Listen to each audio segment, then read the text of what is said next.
2015년 10월 28일 뉴스 기사에 한 남자의 사망에 대한 내용이 실려요. 이 기사의 내용은 서울 구치소에 수감된 지 16년 된 50대의 모범수가 숨을 끊었다는 그런 내용이었습니다. 대인관계도 좋고 행동도 바른 편이었다고 하는데 왜 갑자기 그런 극단적인 선택을 했을까 이상하죠. 자, 그리고 또 하나 궁금해지는 거. 이렇게 좋은 평가를 받던 사람은 대체 어떤 범행으로 구치소에 수감이 됐을까? 이미 16년이 된 사람이거든요. 이게 보통 범죄는 아니라는 거예요. 사망한 수감자의 이름은 이동진, 이 사람입니다. 1999년에 사형 선고를 받았던 사형수였어요. 육촌 관계였던 친척 부부와 부부의 어린 딸, 그리고 부부 처남까지 4명을 잔인하게 살해하고 돈까지 빼앗았던 너무나도 잔인한 범죄자였습니다. 오늘은 이동진이 저지른 범행 그 사건에 대한 내용을 전해드릴게요. 1998년 1월 20일 오전 11시 45분경에 경찰에 다급한 신고 전화가 걸려와요. 전화를 건 사람은 신원을 알 수 없는 젊은 남성이었는데 목소리가 너무 좋지 않았습니다. 살인사건이 났으니까 빨리 와달라. 이러면서 구체적으로 주소까지 다 대주고 전화를 급하게 끊어요. 남성의 목소리가 너무나도 다급했거든요. 경찰이 곧바로 남성이 불러준 주소지로 출동을 합니다. 문을 두드리고 이제 문을 열려고 시도를 했는데 현관문이 잠겨 있는 거예요. 그래서 그냥 문을 뜯고 집 안으로 들어갑니다. 근데 집안이 정말 그야말로 참혹 그 자체였어요. 이 집주인 39세 서 씨와 아내와 딸과 처남까지 집안에서 처참한 모습으로 사망한 채 발견이 된 거죠. 집안은 온통 어지럽혀져 있었습니다. 엉망이었고요. 곳곳에 핏자국도 많았어요. 서 씨의 세 가족 각기 다른 방에서 발견이 됐고요. 손발은 테이프로 묶여있고 얼굴에는 테이프를 붙인 비닐봉투를 뒤집어 쓴 상태였습니다. 아내와 딸은 흉기에 의해서 목을 공격당한 상처도 있었어요. 처남 정 씨는 목과 배 부분을 수차례 공격당했고요. 뒤통수도 마찬가지였습니다. 이분은 집 현관에서 쓰러진 채 발견이 됐어요.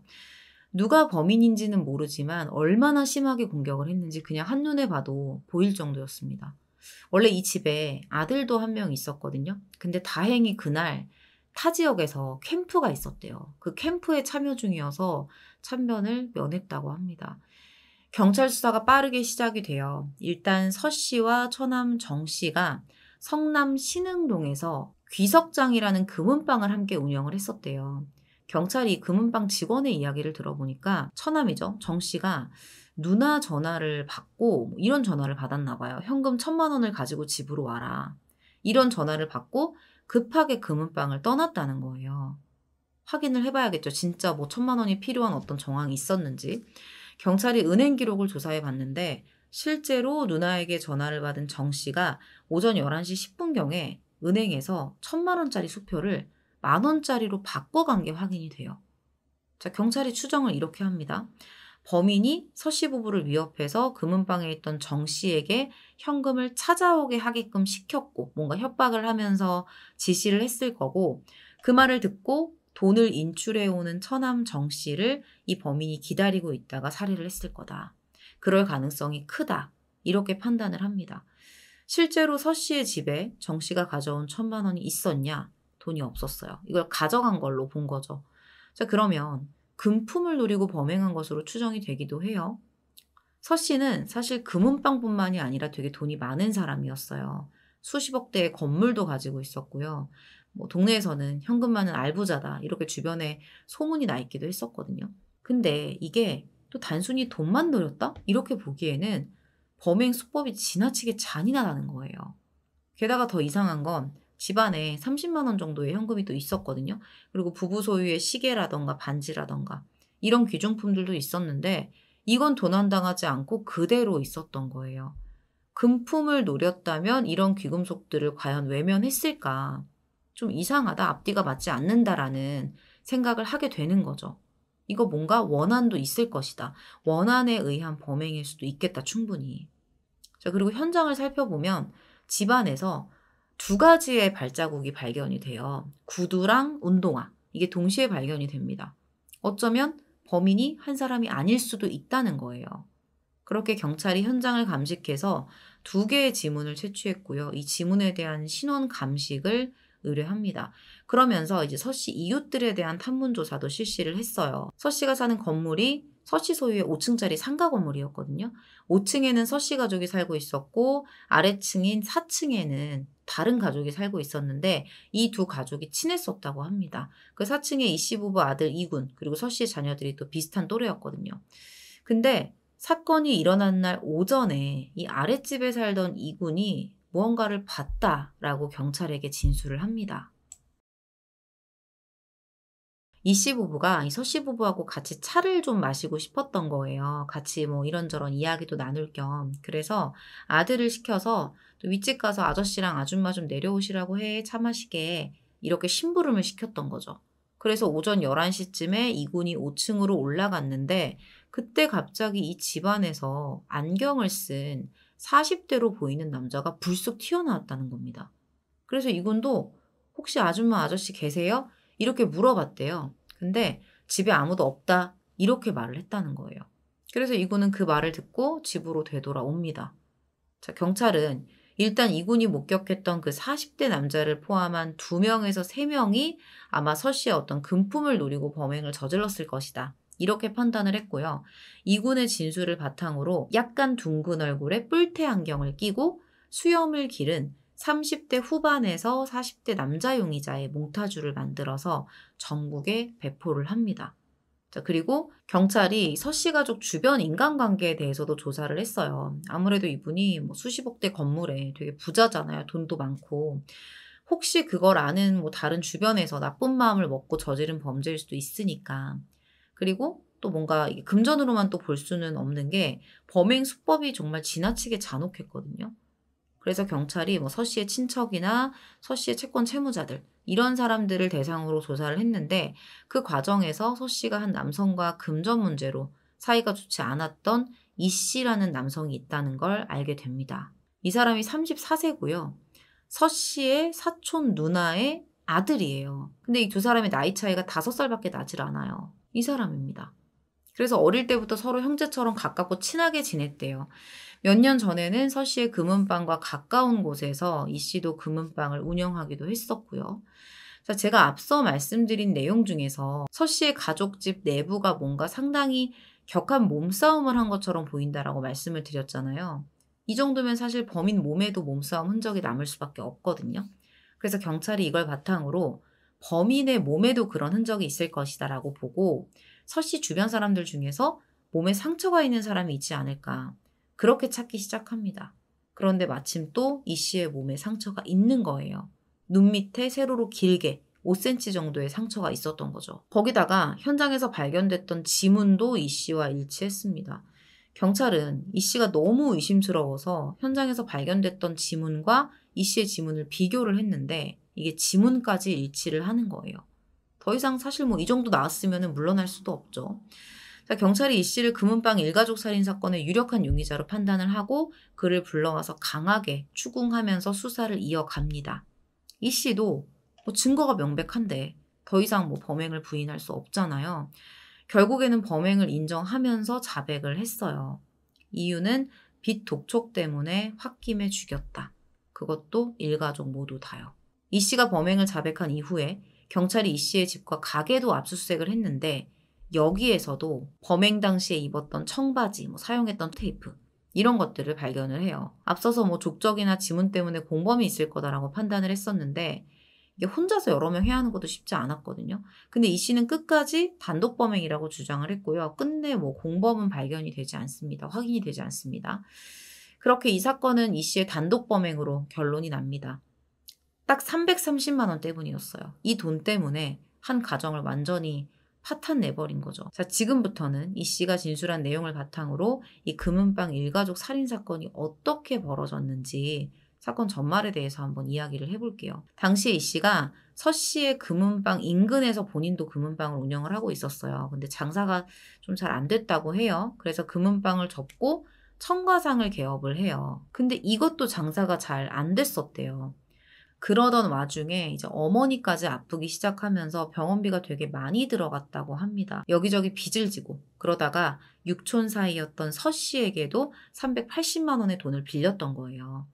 근데 그중에 50만 원은 겨우 갚았는데 형편이 안 좋으니까 이 남은 돈, 그 330만 원을 갚을 수가 없었던 거죠.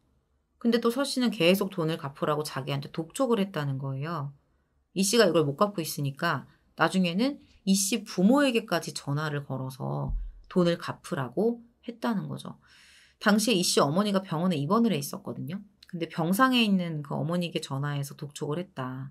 이 씨가 이렇게 주장을 합니다. 이거 어디까지나 이 씨의 주장이에요.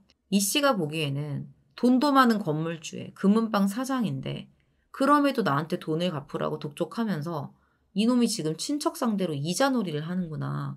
그런 생각이 들었다는 거예요. 그래서 상당히 화가 많이 난 상태였는데 내 부모에게까지 전화를 해서 막 돈 갚아라 이런 얘기를 하니까 이걸 참을 수가 없었다는 거예요.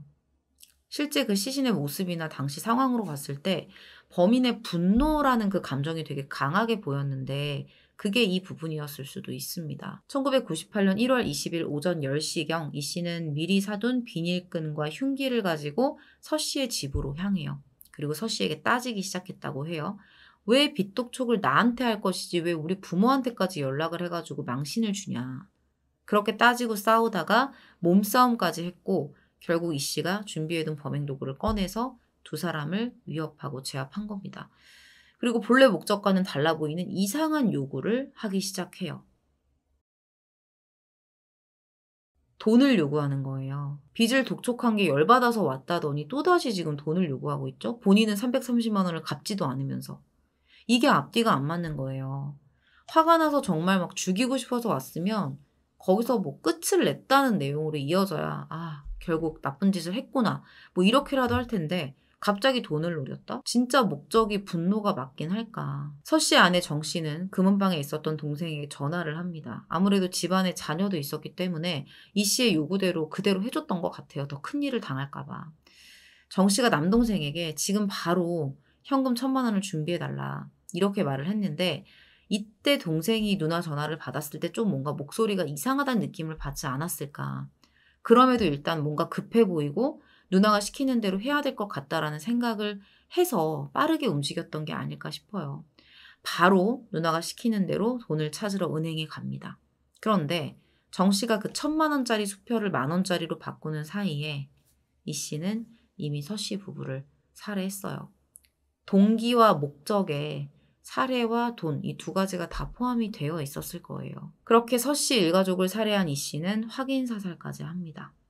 한편 동생은 누나 전화를 받고 돈을 준비했는데 뭔가 이상했어요. 아무래도 누나 집에 뭔가 일이 일어난 것 같은데 도대체 뭘까? 누나가 말은 하지 않는데 그 느낌을 지울 수가 없는 거죠. 그래서 현금을 갖고 누나 집 앞까지 와서 슈퍼에서 전화를 겁니다. 누나한테. 그러니까 확인을 한번 해보려는 거죠. 무슨 일인지. 근데 그땐 이미 두 사람, 그 부부와 가족들이 다 사망한 다음이었기 때문에 누나는 전화를 받을 수가 없었어요. 이거 진짜 무슨 일이 났구나. 큰일 났다. 이렇게 생각을 하고 누나가 사는 건물 5층으로 단숨에 뛰어 올라갑니다. 근데 그런 정 씨의 남동생을 기다리고 있었던 게 칼 들고 있는 이 씨였어요. 그는 정 씨가 도착하자마자 무자비하게 그를 공격했고요. 가져온 1,000만 원을 챙겨 달아납니다. 그런 공격을 받고 이제 죽음의 문턱에서 정 씨가 왔다 갔다 하면서 그 상황에서 경찰에 신고를 하고 주소까지 구체적으로 말을 했던 거예요. 경찰이 빠르게 도착을 했지만 너무 공격을 심하게 당한 상태여서 결국 정 씨는 사망하고 맙니다. 자, 그러면 그동안 범인 이 씨는 뭘 하고 있었느냐? 사람 한 명 더 죽이고 1,000만 원을 챙긴 이 씨는 자신이 운영하고 있었던 그 청과상의 외상 대금을 갚았고요. 그 돈으로 평소와 다름없이 장사를 이어갑니다. 주변 사람들 누구도 이 씨의 태도에서 불안함이나 특별함 없이 평소와는 다른 점을 찾지 못했다고 했어요. 내가 지금 사과를 사러 갔는데 저 아저씨가 방금 전에 사람 넷을 죽이고 온 살인자였다.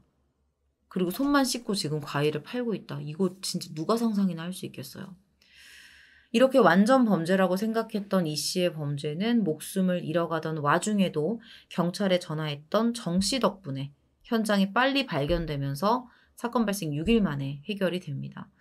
당시 구속됐던 이 씨 재판 과정이 사실 그렇게까지 자세히 알려져 있지는 않아요. 1999년에 사형이 확정됐다라는 사실까지만 전해드립니다. 아시다시피 97년도에 집행된 사형이 마지막이었기 때문에 이 사람은 사형이 되진 않았어요. 앞서 말씀드린 대로 수감 기간 동안 상당히 성실하고 조용하게 모범수로 인정받으며 16년이라는 세월을 보냅니다. 그래서 사형수인데도 불구하고 다른 수감자들이랑 공동생활을 했을 정도였어요. 인간관계도 되게 좋았다고 합니다. 그리고 보통 이런 중범죄자나 사형수는 가족들이 면회를 잘 안 오거든요. 근데 이 씨 가족들은 면회도 주기적으로 꾸준히 왔었다고 해요.